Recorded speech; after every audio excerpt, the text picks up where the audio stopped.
TV. Now to our top story, and 7 bodies believed to be members of the fasting cult in Kilifi County have been exhumed. The bodies of 5 minors are among those retrieved from the shallow graves. Homicide detectives say that the exercise may take several days, fearing that the numbers could rise. And as NTV's Kevin Mutai reports, leaders have kept off the area since the news of the deadly cult broke. The operation to exhume bodies of members of the Kilifi religious cult kicked off Friday at around midday. Homicide detectives pitching camp in a village they believe holds a majority of the graves. Out of the 32 crime scenes mapped on Thursday, the first 2 graves proved the worst fears of the religious cult associated with the controversial preacher Paul Mackenzie. The body of a woman and her child was recovered from one grave, with another body of a minor exhumed just next to the first grave. The bodies were wrapped in blankets and bed sheets and had already started decomposing inside the shallow graves of just less than 2 feet deep. It is so emotional to me as a child protector. It is something which has touched my heart. It is not fair for children.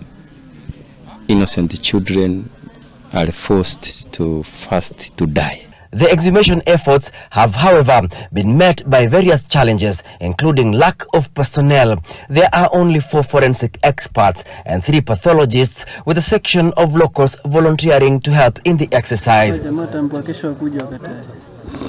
A total of 7 bodies have been exhumed, 5 children and 2 adults.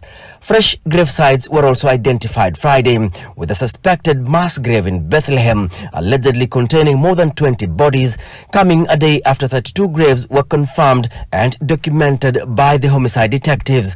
It was here that police officers also recovered a letter written by a woman called Ndunge, addressed to her husband.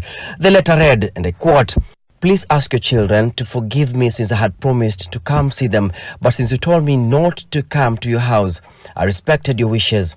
Kindly tell them that I'll not make it, but I'll try to see them in the new promised land. Amina." End of quote.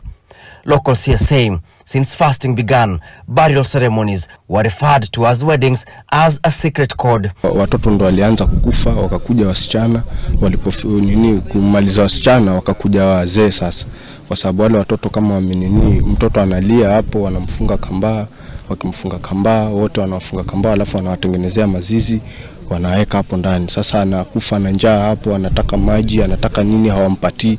Hasa wale wazee ndo wanakula, watoto ndo wanabaki na njaa. One more person was rescued alive Friday, despite concerns over the dead being buried elsewhere, or those still fasting being relocated to complete their fast deep in the Chakama forest.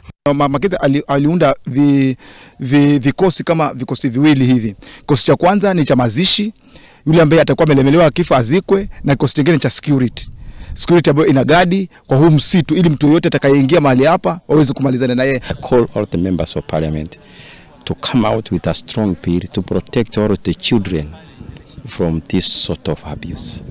So I feel weak. No county, regional or national leader has visited the area so far, as the struggle for resources and manpower continues to hamper operations. The exhumation exercise will continue on Saturday. Kevin Mutai, NTV, in the county of Kilifi. Such tragic news that is, and even more concerning, is the response by the leaders. We'll take a short break on NTV Weekend Edition now, but after this, time for me to grab my coat